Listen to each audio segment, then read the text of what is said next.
All right, we will be getting started here with our post-race availabilities. We are now joined by winner of tonight's Andy's Frozen Custard 300, Kyle Larson, who was behind the wheel of the number 88 JR Motorsports Chevrolet this weekend.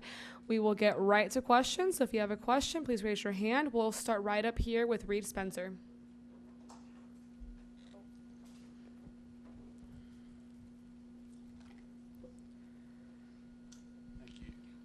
Reed Spencer with the NASCAR Wire. When Marty said to you, "We have to stop to win," before the last lap in 194 restart, were you in agreement with that and basically felt you had to come in and get tires at that point? Yeah, I was on board with that, and I was honestly surprised as many people stayed out as they did. I think there was like 6 or 7 that stayed out. So after that many stayed out, I was a bit concerned, line up on the 4th row if we'd have enough time. But yeah, thankfully I had a decent restart there and got through 1 and 2 good, and I actually had a great restart. I just didn't do a good job once I got to turn 3. I should have came out, second right then, and could have went to work quickly on the 41, but yeah, I got really tight. After I shoved him through the middle, I got really tight in 3 and 4 and gave up, a spot, almost 2 spots, basically 2 spots, but got back to 3rd and almost to 2nd before the next caution. But yeah, just we had enough grip in our tires compared to them to get through 1 and 2. I felt like really good. Go ahead, and then we'll go to Jeff. Kyle Chance Lancaster, American Motorsports Power Hour.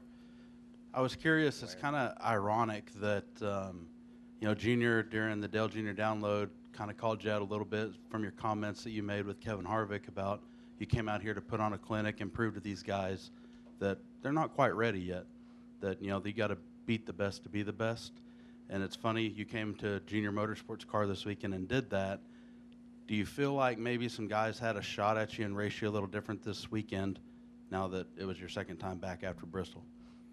No, I didn't feel like I was raced any differently. I felt like, we were able to have a good car and pick our way to the front, and got to the front a lot quicker in the first stage than I thought I would. And then my balance felt really tight then, so we made, I think, a big adjustment to free me up, and then I was really loose and not very good that run, and kind of just hanging on to get to the end of that stage. But yeah, thankfully we kind of had both ends of the spectrum there, and you made a good adjustment for the 3rd stage to be really competitive. So I felt like we were better than Justin. He was just doing a good job in front of me, a really good job in traffic, and I was able to get inside of him that one time, and he did a good job of running really hard into 3, and I got loose underneath him, and thankfully didn't crash us. So. Yeah, then just paced him till the green flag stop, and we had a good cycle there, and yeah, it was kind of had control at that point until the final cautions there at the end. Good. I'm over here behind your giant Custard. You're a trophy connoisseur, so first of all, I just wanted to know what you think of this piece of art here and how it ranks with other trophies you've seen. It's sick. I love it.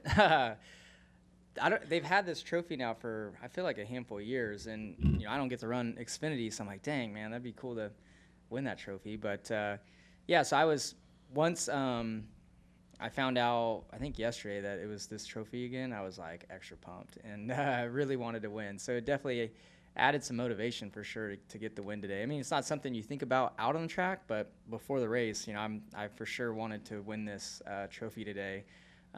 So yeah, it's going to look really good with the rest of them, and yeah, I wish there was more unique trophies throughout all of racing. Well, all of racing that I get to do here.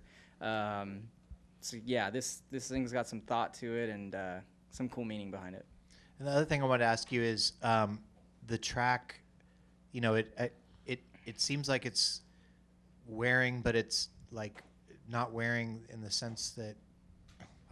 Byron was saying that the color's changing and stuff, but it's not really doing anything to the tires necessarily. But it felt like maybe you were trying to go up a little bit higher on those late restarts and trying to do something with it and take a chance with the tires. Do you feel like it's widening out? Is there going to be a chance for people to get up higher and higher, or is it just with the asphalt, it's not going to wear how we want.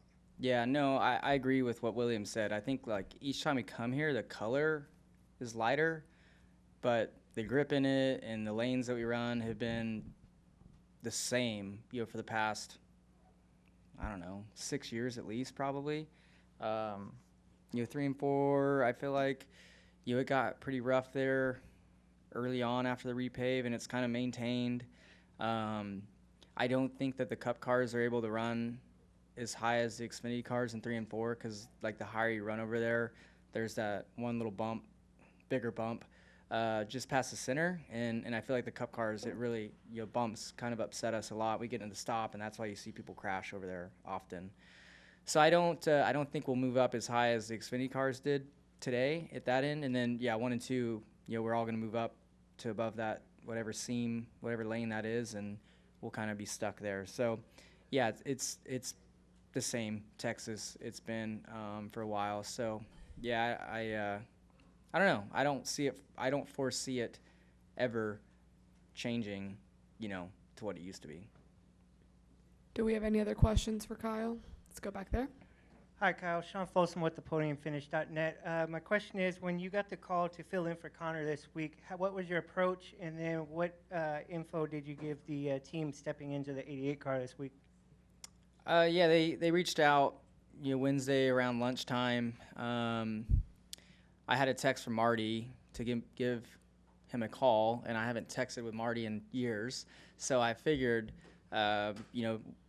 Connor was probably not going to be able to race, so gave him a call and got to talk to LW Miller as well, and they asked if I could be available for it, which I was able to, and so I mean, I love running Xfinity cars, so I got really excited when I got the call from them, and Texas is a track that suits me well, a 1.5-mile track, so knowing that I was going to get to go to a track that I was really comfortable at, I was excited about that. So I've known Marty Lindley too for my whole stock car career. He was at Rev Racing with Brian Ortiz, I think, back then. And I probably talked to Marty as much as I talked to my crew chief, back then. He's just a cool guy. And I'm not sure I've ever gotten to race a car that he's like been the sole crew chief on, so I was really excited to finally get to race with him, and